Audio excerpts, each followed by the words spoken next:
Olá, nós estamos no laccursos.com.br. Eu sou Rodrigo Belmonte e a gente vai conversar sobre Direito Administrativo Pregão, exatamente a aula número 2 de Pregão. E hoje a gente vai falar de propostas, validade de propostas e as modalidades de pregão. Sim, pregão tem modalidades, presencial e eletrônico. A gente vai conversar isso na aula de hoje, nesse estudo sistematizado que o LAC proporciona para você e o maisadministrativo.com.br também. Vamos lá? Validade das propostas. Na aula passada, a gente chegou até a validade das propostas. Hoje a gente vai enfrentar a validade das propostas, saber exatamente o que acontece, qual é o prazo, e depois a gente vai conversar sobre as modalidades do pregão presencial e o eletrônico. O prazo de validade das propostas é de 60 dias. Tá bom? 60 dias. Passou desse prazo, a proposta perde a validade e o licitante vencedor é desclassificado. Na verdade, ele não vai poder mais contratar se ele perder o prazo de 60 dias de validade. Tá? Exceção, outro prazo fixado em edital. Pode ter outro prazo desde que o edital fixe esse prazo. Mas não vai poder ser superior a 60 dias. Até porque isso pode onerar demais o licitante. Eu coloco lá um prazo de 60 dias e daqui 180 dias eu chamo o licitante para me oferecer o mesmo preço. Não está certo. Você pode gerar um ônus muito grande ao contratado e ele talvez não consiga prestar o serviço ou entregar o bem que você está adquirindo.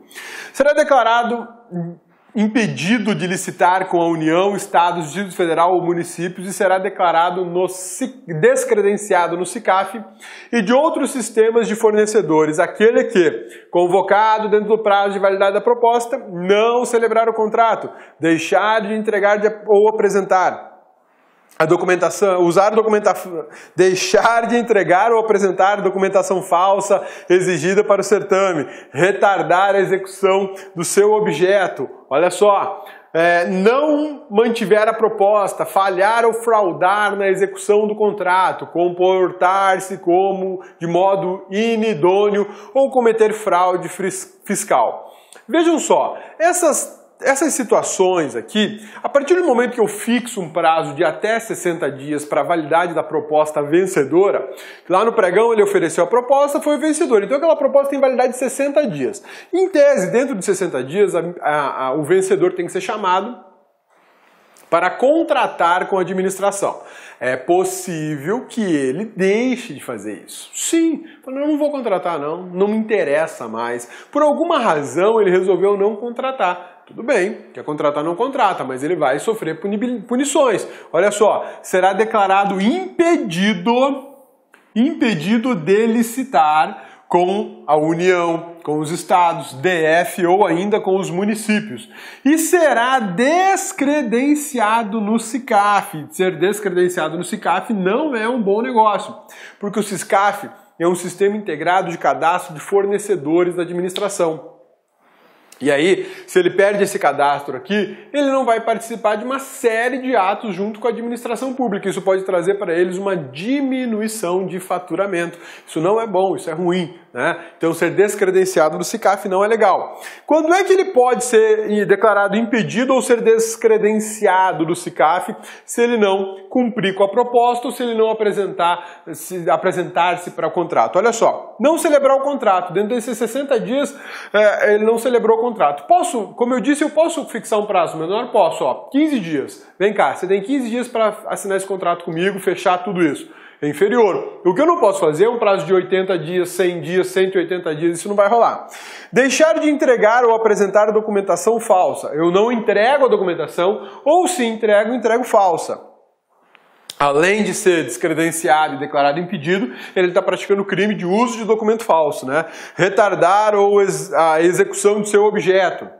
E não mantiver a proposta. Ele prometeu vender um computador por R$2.000 e aí chegou na hora de entregar e receber o pagamento, o computador vale 5. Não tem nada a ver, né? Então não vai rolar. Falhar ou fraudar na execução do contrato, comportar-se de modo inidôneo ou cometer fraude fiscal. Todos esses elementos, todas essas condutas, melhor dizendo, podem gerar um impedimento de até 5 anos.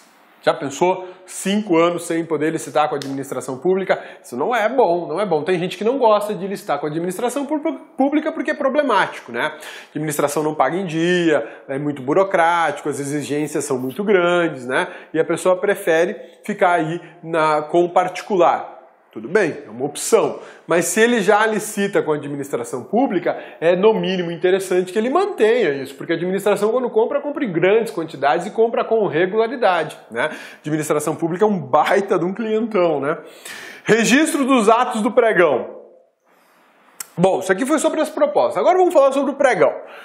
Os atos do pregão serão registrados, documentados, vai ter um processinho, vai ser tombado, vai ter número, e isso tem que estar à disposição do órgão, dos licitantes e da sociedade de forma geral, além de ter que estar à disposição dos órgãos de controle. Sim, não dá para vacilar, não dá para imaginar que uma licitação de pregão, por exemplo, não tenha o tombamento do processo do pregão, ainda que seja um pregão eletrônico, que ocorre na internet, que é virtual, mas ele precisa ter a sua documentação arquivada, registrada num processinho lá na administração pública, tá?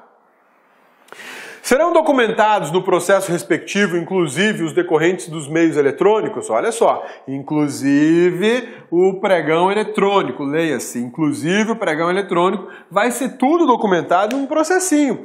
Mesmo sendo eletrônico, não interessa se você vai fazer o pregão eletrônico ou não, vai ter que documentar. Com vistas à aferição de sua regularidade pelos agentes de controle. Eu vou além, não só agente de controle, pela sociedade, pelos licitantes, porque todos têm o direito de informação. Isso é transparência. Isso é transparência, né? Aplicam-se subsidiariamente para a modalidade de pregão as normas da Lei 8666, né, de 93. Diversamente do RDC, o RDC exclui a legislação geral de licitações, né? O RDC descarta praticamente toda a lei de licitação. O pregão não, o pregão já fala, a lei do pregão já fala, olha, eu vou usar subsidiariamente aí a Lei 8666, porque eu não resolvo tudo por meio da lei do pregão, tá? Hipótese de vedação ao pregão. Isso aqui é interessante a gente saber, porque existem determinadas coisas que eu não posso fazer por pregão. Apesar do objeto do pregão ser extremamente amplo, né, bens e serviços comuns, isso é de uma amplitude enorme, eu tenho que observar mais, eu tenho que observar que existe vedação para usar o pregão. E quem me define o que é vedado no pregão não é a lei do pregão, mas é esse decreto, é o decreto 3555 de 2000. É um decreto do Executivo Federal que regulamenta o pregão. Esse decreto aqui é do pregão presencial. Já já a gente vai discutir o que é pregão presencial e o que é pregão eletrônico. Esse decreto regulamenta o pregão presencial e você, meu amigão, você, bonitona, tem que estudar esse decreto também, porque muita coisa que cai em prova, a resposta está aqui, dentro do decreto, tá? Então, olha só, hipótese de vedação ao pregão. Segundo o decreto 3555 de 2000, que regula essa modalidade licitatória, no seu artigo 5º diz que eu não posso fazer por pregão contratação de obras e serviços de engenharia, locações imobiliárias e alienações em geral. Então, sempre que eu falar de contratação de obras ou de serviços de engenharia, locações imobiliárias e alienações em geral, eu vou ter que fazer isso por meio da 8.112. Exatamente, é a 8.112 que vai resolver a questão, né? Eu não vou fazer pregão para poder resolver essas questões aí de contratação de obras ou serviços de engenharia, locação de imóveis ou ainda alienações gerais. As alienações gerais, a gente tem que lembrar que elas estão lá no artigo 17 da Lei 8666 e que a gente ainda tem uma possibilidade de uma licitação dispensada, que é diferente da licitação dispensável. A dispensada está no artigo 17 da Lei Geral de Licitações, ao passo que a dispensável ela está no artigo 24 e a inexigível no 25. Salvo engano é essa a sequência, né? Se a cabeça não se equivocou. O decreto federal estabelece ainda os princípios norteadores do pregão. Isso aqui é muito bacana. Além de eu saber pelo decreto o que eu não posso licitar em pregão, o decreto fala, escrachado lá. Ele também me dá os princípios que devem ser aplicados ao pregão. Tudo bem que nós temos os princípios previstos na lei de licitação, mas o pregão traz informações expressas sobre os princípios. Ó, legalidade, está repetindo igual do artigo 3º da licitação, impessoalidade também, moralidade também, igualdade, publicidade, probidade administrativa, vinculação ao instrumento convocatório e julgamento objetivo do certame. Isso também está lá na Lei 866. Agora, princípios correlatos, olha só, celeridade, finalidade, razoabilidade, proporcionalidade, competitividade, justo preço, seletividade, comparação objetiva das propostas, né? Por que comparação objetiva das propostas? Por causa dos lances, a possibilidade de você poder dar lances. Uma coisa que eu quero chamar a atenção para vocês, razoabilidade e proporcionalidade. Vamos lá, razoabilidade e proporcionalidade. Eu recebo uma infinidade de e-mails reclamando assim, cabeça, você falou que razoabilidade e proporcionalidade são expressos, mas eles são implícitos. Na aula de princípios implícitos e princípios expressos da administração, você falou que razoabilidade e proporcionalidade são expressos. Olá, meus amigos! Gostou da aula do professor? Grande professor, você quer continuar assistindo essa videoaula? Aliás, você quer fazer o nosso curso completaço para o Tribunal Regional Eleitoral de São Paulo 2016?